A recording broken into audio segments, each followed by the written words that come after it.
Conexão agora com o Dr. Renato Balestreiro Barreto, de volta aqui ao nosso Farol de Limeira, para alegria de todos nós e com a sua contribuição. Dr. Renato, saudades do senhor, seja muito bem-vindo.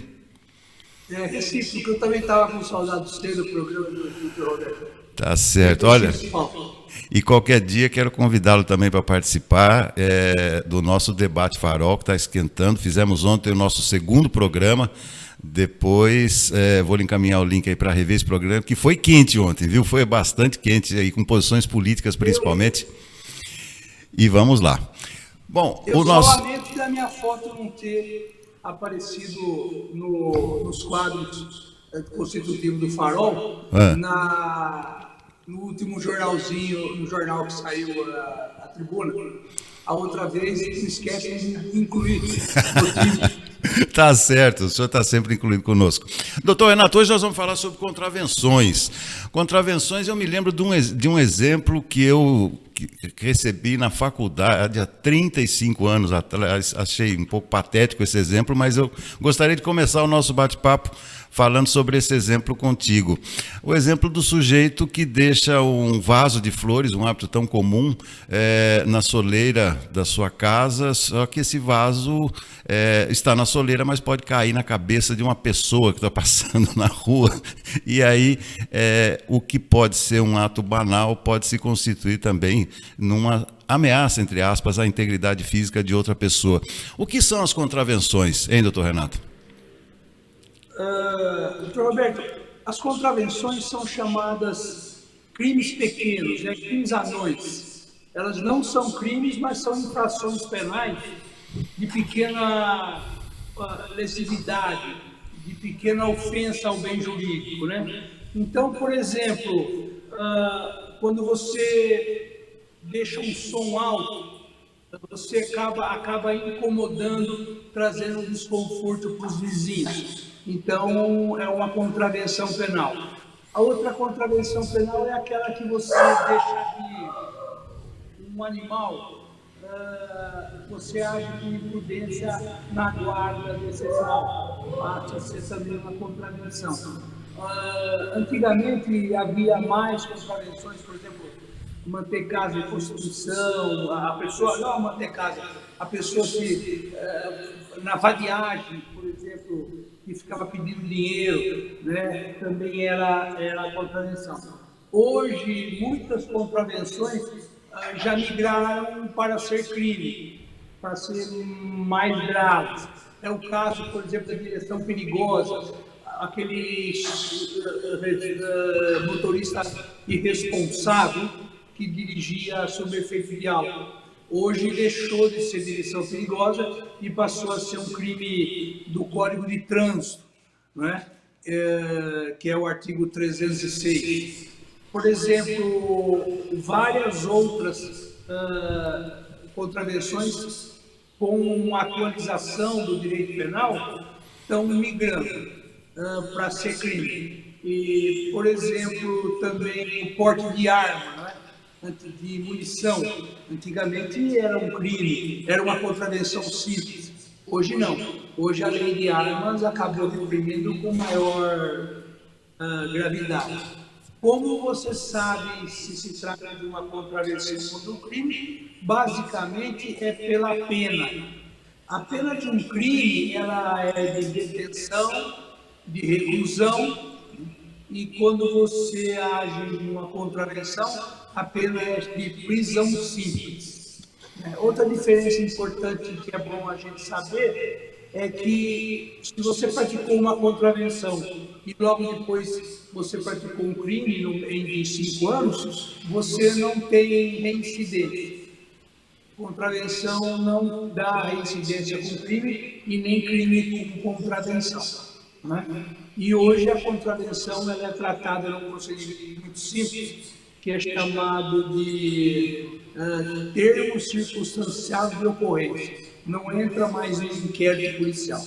Então, basicamente, é um caso de menor gravidade.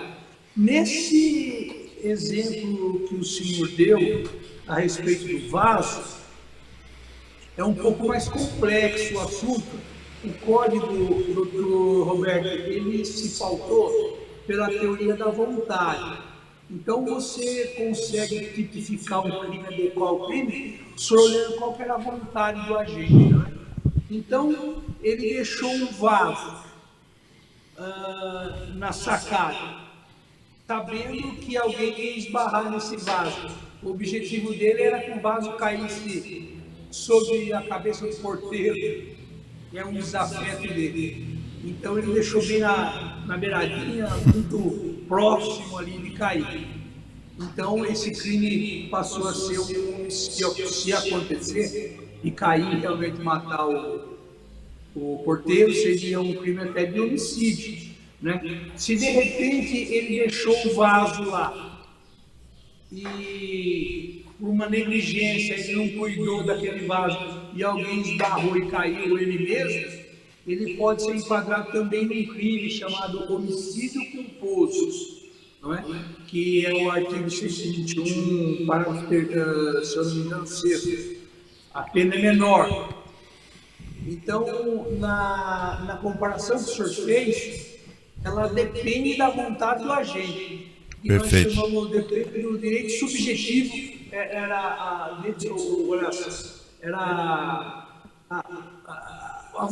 qual que era o desejo, o desígnio dele.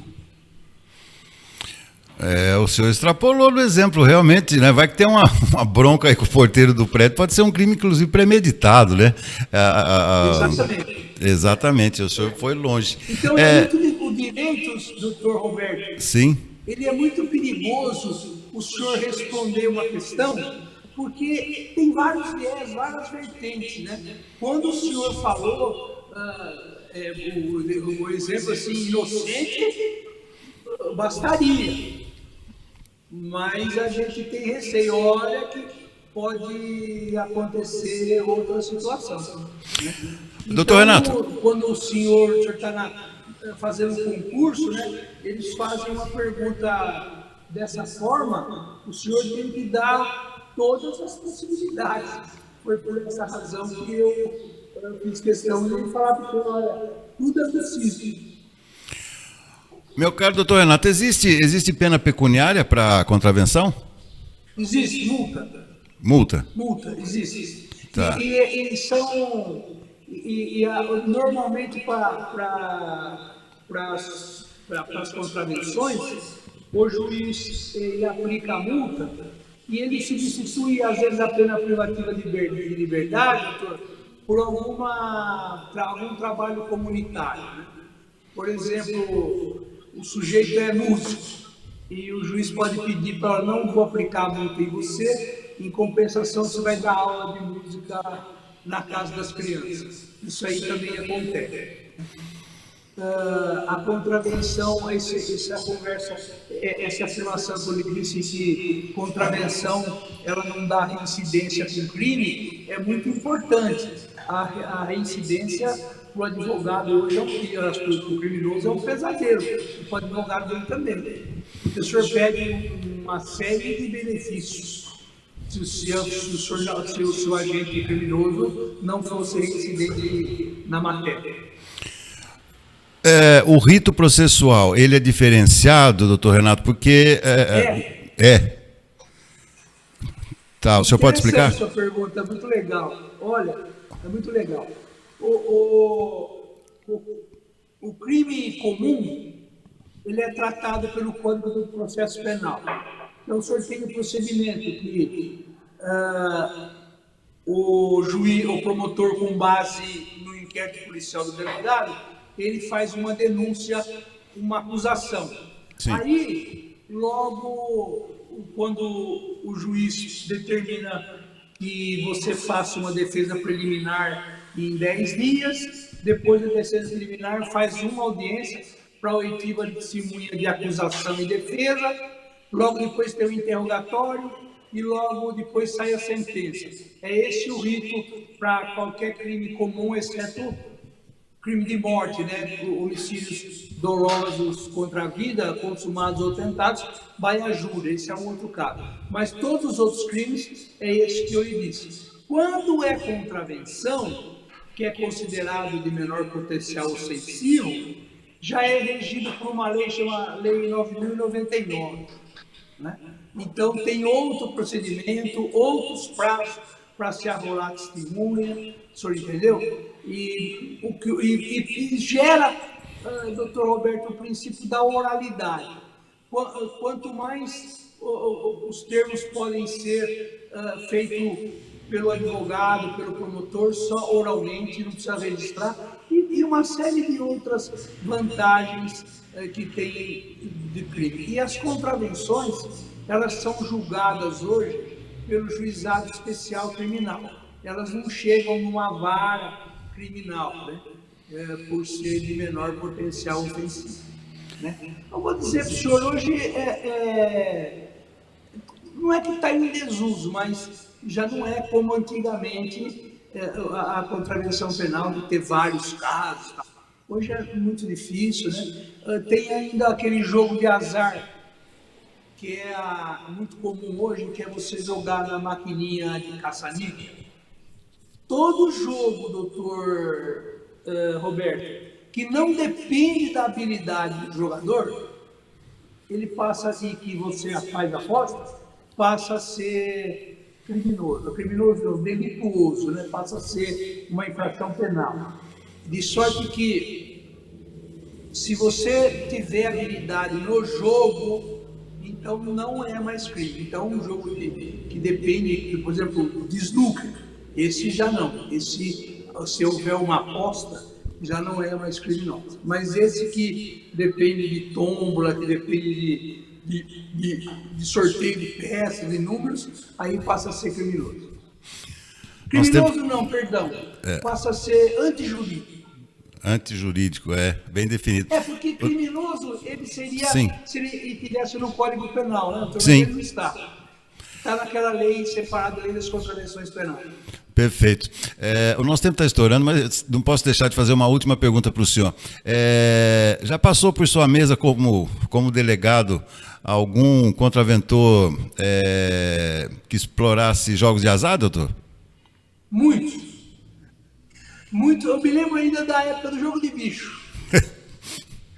Muitos, né? E depois muitas contravenções de máquina de caça-níqueis que não me davam sossego. E aquelas o cachorro pitbull deu muito trabalho para os donos, sabe?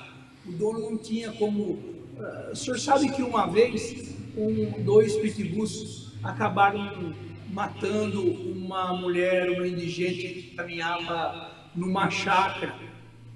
E eu entendi, naquela ocasião, que não se tratava, que a negligência ela foi além da guarda do animal.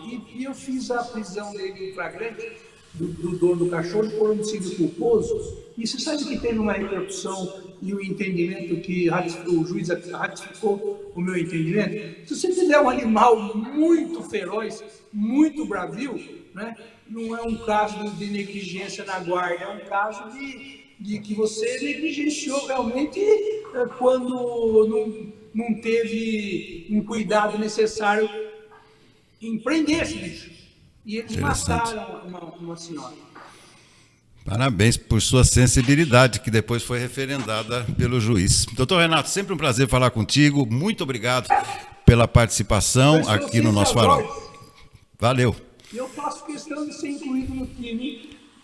A foto estará lá. Do Farol. Um grande abraço, doutor. Uma ótima quinta-feira. Fiquem com Deus. Bom programa. O senhor também. Muito obrigado.